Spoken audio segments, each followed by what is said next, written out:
പന്തളത്ത് പ്രവാസിയുടെ വീട്ടിൽ വൻ കവർച്ച. പ്രവാസിയായ ബിജുനാഥിന്റെ വീട്ടിലാണ് കവർച്ച നടന്നത്. 50 പവനോളം സ്വർണ്ണാഭരണങ്ങൾ നഷ്ടപ്പെട്ടു. വീട്ടിൽ ആരുമില്ലാതിരുന്ന സമയത്തായിരുന്നു കവർച്ച.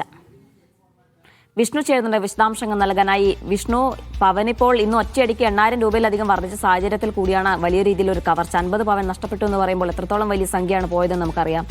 ഈ പോലീസിന് എന്തെങ്കിലും സൂചന ലഭിച്ചിട്ടുണ്ടോ?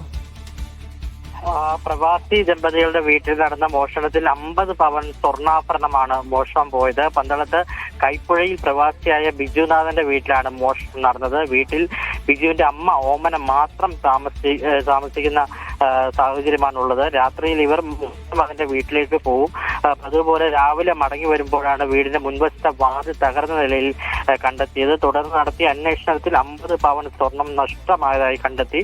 ബിജുവിന്റെ ഭാര്യയുടെ സ്വർണമാണ് വീട്ടിലെ അലമാരയിൽ സൂക്ഷിച്ചിരുന്നത്. പന്തളം പോലീസ് ഇതുമായി ബന്ധപ്പെട്ട് കേസെടുത്ത് അന്വേഷണം ആരംഭിച്ചിരിക്കുകയാണ്. CCTV ഉൾപ്പെടെയുള്ള കാര്യങ്ങൾ നോക്കി പ്രതിയെ കണ്ടുപിടിക്കാനുള്ള ശ്രമത്തിലാണ് പോലീസ് ഉള്ളത്. ഏതായാലും ഇതുവരെയും പോലീസിന് പ്രതികളുടെ കാര്യത്തിൽ വലിയ വിവരങ്ങളൊന്നും ലഭിച്ചിട്ടില്ല എങ്കിൽ പോലും CCTV ഉൾപ്പെടെയുള്ള കാര്യങ്ങൾ പരിശോധിച്ച് പ്രതികളെ കണ്ടെത്തുമെന്ന് തന്നെയാണ് പോലീസ് പറയുന്നത്. ഏതായാലും പ്രത്യേകിച്ചും സ്വർണത്തിന് വില കൂടിയ സാഹചര്യത്തിൽ ഈ 50 പവനോടെ നഷ്ടപ്പെട്ടത് വലിയ മോഷണം തന്നെയാണ് വീട്ടിൽ സംഭവിച്ചത്.